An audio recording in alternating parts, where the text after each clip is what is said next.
A century ago, this neighborhood in Tulsa, Oklahoma was known as Black Wall Street. This is Greenwood Avenue, the heart of Black Wall Street.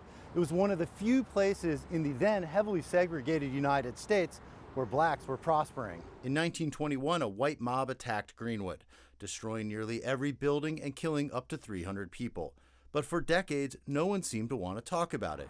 Enter Terry Backus, also known as the Mayor of Greenwood. That's not a real job, but the mayor has been on a very real mission, creating this homemade mini museum. It begins in the early 20th century when African Americans created their own haven in Greenwood. It was a place of wealth, a place of prosperity, a place of culture, a place of black excellence. Then the attack. The photos can be hard to look at. Humiliation.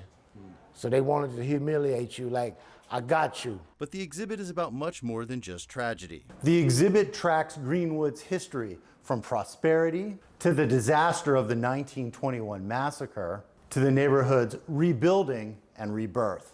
In the years after the massacre, there was still intense racism, including the rise of the Ku Klux Klan. But blacks rebuilt and Greenwood thrived again.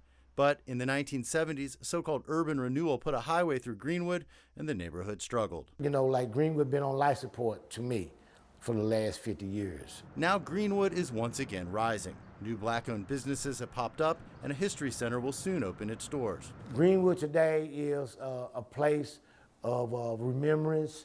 Greenwood is a place that's learning, that's going to be thriving again. You know, people can learn a lesson.